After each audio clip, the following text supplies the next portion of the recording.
Today, we celebrate Veterans Day and respectfully recognize all who have served our nation with honor and distinction. The people of our armed forces are its greatest strength, and taking care of them and ensuring that we're ready to fight and win our nation's wars is our top priority. Duty, honesty, duty to our great nation is the prime reason many individuals want to serve in our forces, but a lot of young people realize the military is also a good career.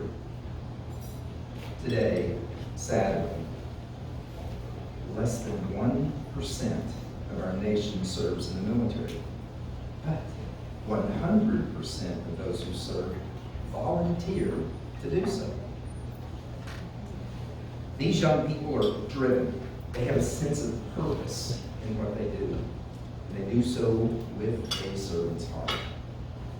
Those of us in the military, when compared to the average American, are in far better health. We're drug-free. We're in excellent physical condition, most of us. We're better educated, and we're focused. Arguably, we're driven in our approach to life every single day. We start every day with a clearly defined purpose, and we get with it. Usually, we start off still dark with intense physical training. I have a growing concern that we, those of us in the military, no longer represent in cross-section the very people that we defend from foreign and domestic aggressors. For me, this is a problem.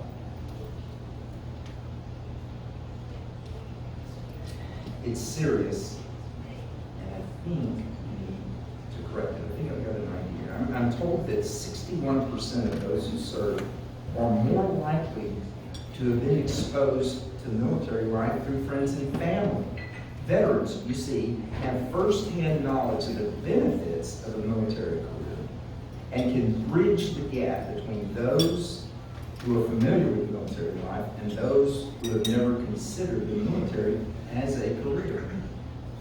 If you're a veteran, I encourage you today to make a point to share positive stories about your service with young people everywhere, so that you can inspire future generations to serve this great nation.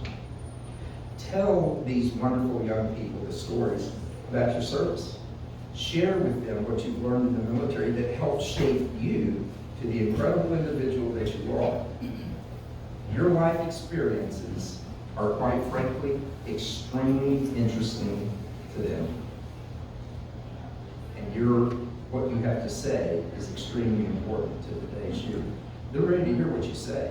I want to encourage you, those of you who are best equipped to tell those stories, to do just that. You know, for nearly a century, we've observed Veterans Day on the anniversary of the armistice that ended the fighting war on the Western Front in World War I. That was the war to end all wars, supposedly. And did so on November the 11th, 1918. Now, in 1938, Congress made Armistice Day an official annual national holiday to be recognized each year on the 11th hour of the 11th day of the 11th month. In 1954, its name was changed to Veterans Day, while Memorial Day now, is a time to remember those who died in service to their country. Veterans Day is a time to remember all those who have served honorably, past and present. This year, we say a special thanks to those who served in Vietnam between November 1955 and May 1975.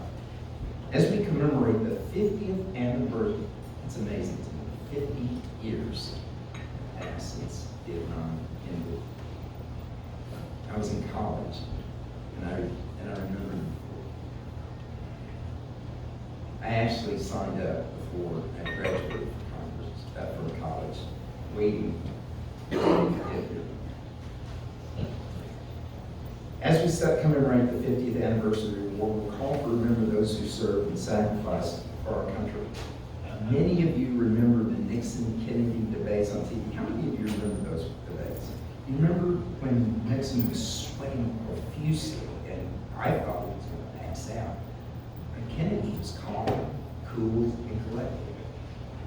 What that did, that broadcast allowed this nation to see a real-time, up and close, personal exchange of ideas. That notion changed the face of American politics forever. That notion of a live television broadcast struck home with many, many Americans on a personal level. You see, unlike previous wars, this one, the Vietnam War, became up close and personal to those of us at home because of television, and we watched it on the nightly news, well, frankly, every single night, something not readily available in prior conflicts. Night after night, and I vividly remember this. We learned of savage fighting, including hand-to-hand combat. We came to know new words like Agent Orange, cordite, napalm. We came to expect, honest to goodness, the inevitable body count that updated us daily on American deaths in Vietnam. And with that daily coverage, opinions at home increasingly became divisive. Demonstrations demanding the end of that war were seen as unpatriotic by those who supported the conflict, and those divisions bled over into the way those individuals were treated when they returned home. 9 million Americans served in Vietnam. They were the oldest and best educated force America had ever sent into harm's way, and represented 10% of the generation. 10% of Americans served in Vietnam. 97% of them were honorably discharged. Today, sadly, only 6 million Vietnam veterans are still living. If you served during Vietnam, thank you for our armed forces, and personally, for your service and your sacrifice. You have been an inspiration to me, and you remain an inspiration to those who served. Those of us in the military know oh so well that our greatest asset, as I said before, is our people. Our all-volunteer armed forces is a credit to Americans of all races, genders, tribes, and creeds. And our common commitment to the defense and love of this great nation is what binds us together and unifies us. That goes to the very heart of what it means to be American. As a nation, we must ensure that the service and sacrifice of our veterans is never overlooked or forgotten. In the United States, we have about 18 million veterans who have served, about 7% of the actual population. Their service spans World War II to our latest conflicts in the Middle East. On Veterans Day, we honor the brave men and women from all walks of life who have stepped forward to defend this nation throughout our history. The U.S. now has the largest population of young veterans since the Vietnam War.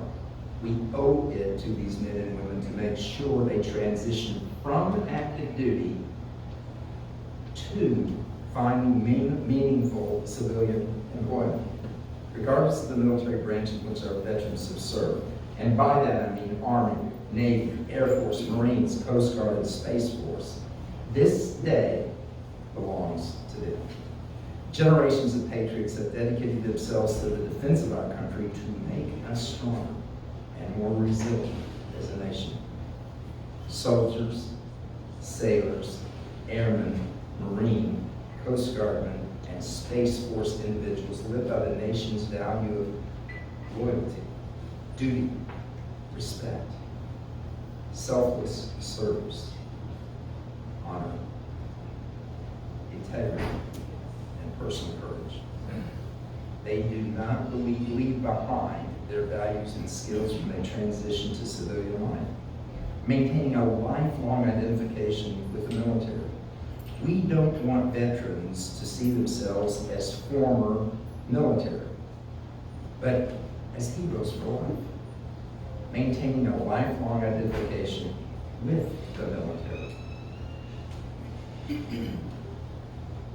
Such personal interaction works in communities across the country to create opportunities for the young people of this great nation and encourages veterans to remain connected to the military.